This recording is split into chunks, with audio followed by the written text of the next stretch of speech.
بسم اللہ الرحمن الرحیم۔ اور ہمارے پیارے رسول صلی اللہ علیہ وسلم نے یکم ذی الحجہ جب چاند نظر آ جائے ذی الحجہ کا، جو اسلامی مہینے کا آخری مہینہ ہے، 12واں مہینہ ہے، اس کے بارے میں حضور صلی اللہ علیہ وسلم نے ارشاد فرمایا، وَإِنْ ابن عباس رضی اللہ تعالی عنہ، حضرت ابن عباس رضی اللہ تعالی عنہ عبداللہ بن عباس رضی اللہ تعالی عنہما، جو رسول اللہ کے چچے کے بیٹے، اور پھر یہاں کیا بتاؤں، ان ابن عباس عبداللہ بن عباس رضی اللہ تعالی عنہما ارشاد فرماتے ہیں، قال، ارشاد فرمایا ابن عباس نے رضی اللہ تعالی عنہ، قال رسول اللہ صلی اللہ علیہ وسلم، ما من ایام العمل الصالح فیہن احب الى اللہ من هذه الايام العشرہ۔ رسول اکرم صلی اللہ علیہ وسلم نے ارشاد فرمایا، اور کتنا پیارا ارشاد ہے، اس کو اپنے ذہنوں میں لائیے، کہ فرمایا بقر عید کے 10 دنوں کو اللہ تعالیٰ نے وہ فضیلت بخشی ہے کہ اس میں نیک اعمال اللہ تعالیٰ کو باقی ایام سے زیادہ پسند ہے۔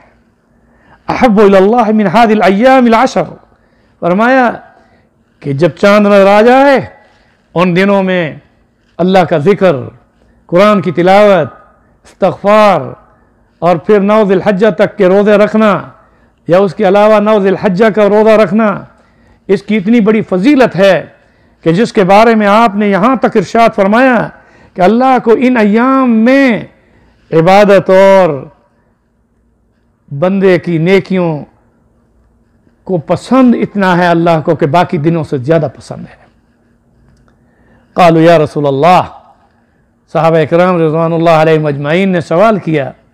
یا رسول اللہ صلی اللہ علیہ وسلم، ولا الجہاد فی سبیل اللہ،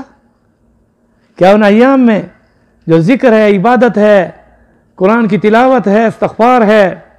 یا احب الی اللہ من هذه الايام من ایام العمل الصالح، ما من ایام العمل الصالح، ان اعمال صالح میں جو اللہ تعالیٰ کو باقی دنوں سے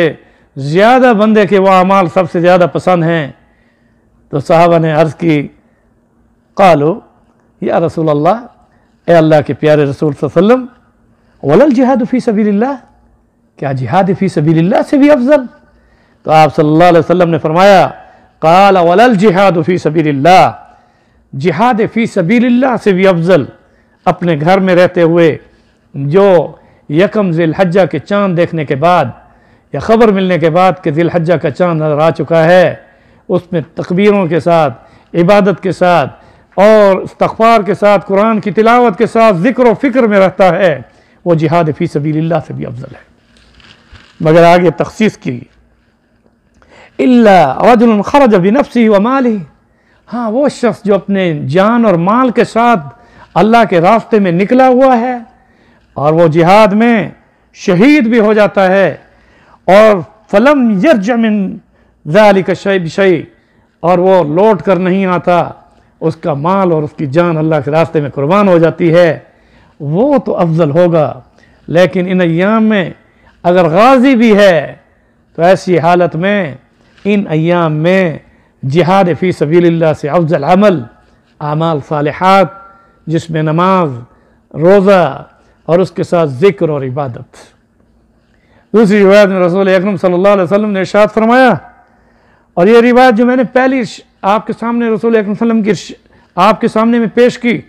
حضرت ابن عباس رضی اللہ تعالیٰ عنہ کی، یہ بخاری شریف میں ہے، اور دوسری ابن ماجہ میں کہ رسول اکرم صلی اللہ علیہ وسلم نے ارشاد فرمایا کہ ما من ایام احب الی اللہ، ان ایام میں اللہ تعالیٰ کو اعمال تمہارے اتنے پسند ہیں، ان یتعبد لہ فیہا، کہ جو شخص بھی ان 10 ایام میں عبادت کرتا ہے اور روزہ رکھتا ہے تو صیام کل یوم منہا بصیام سنہ، فرمایا کہ اس کا ایک دن کا روزہ 1 سال کے روزے کے برابر ثواب اسے ملتا ہے۔ وقیام کل لیلۃ منہا بقیام لیلۃ القدر،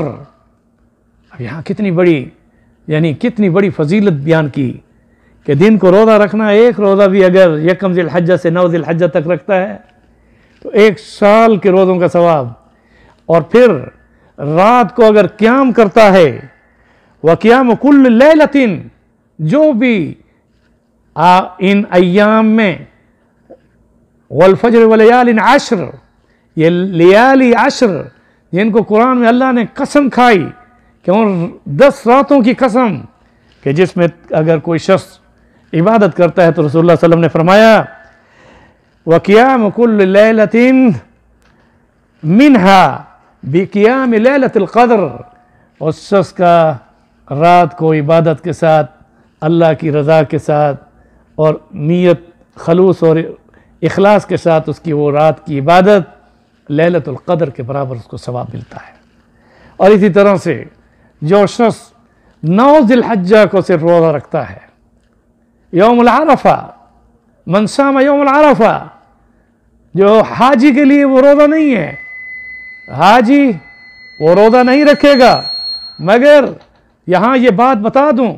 کہ حاجی روزہ نہیں رکھے گا مگر وہ شخص جو کہ حج نہیں کر رہا اور یوم العرفہ کو روزہ رکھتا ہے تو اس کا وہ ایک روزہ اس کے پچھلے 1 سال کا اور آنے والے سال کے گناہوں کا کفارہ ہے۔ اس سے بڑھ کر اور کیا فضیلت، والفجر ولیال عشر، اور یوم العشر یوم النحر، اس دن پھر خون بہانے سے افضل کوئی عمل اللہ تعالیٰ کو پسند نہیں۔ وہاں سب سے بڑا اور افضل عمل یوم النحر 10 ذی الحجہ کو، وہ سنت ابیکم ابراہیم، سنت ابیکم ابراہیم، وہ حضرت ابراہیم خلیل اللہ کی وہ سنت اور وہ طریقہ جو کہ اللہ رب العزت نے اس امت کو یہ بتا دیا کہ وَلَكِنْ يَنَالُهُ التَّقْوَى مِنْكُمْ، میں تمہارے اس تقوی کو دیکھتا ہوں کہ جب تم اللہ کے حکم پر فَصَلِّ لِرَبِّكَ وَانْحَرْ، پس تو اپنے رب کی نماز پڑھ اور قربانی کر، جب تم یہ قربانی کرتے ہو تو پھر اس عمل کو جب میں دیکھتا ہوں تو اس دن کا وہ عمل، اللہ کے پیارے نبی نے ارشاد فرمایا کہ یوم النحر قربانی سے بڑھ کر کوئی عمل اللہ تعالیٰ کو محبوب نہیں، اور قربانی میں ایک بال جو جلد پر ہے لِكُلِّ شَعْرَةٍ حَسَنَةٍ، اور وہ ایک بال جو ہے اس کا اجر نیکیوں کے ساتھ ہے۔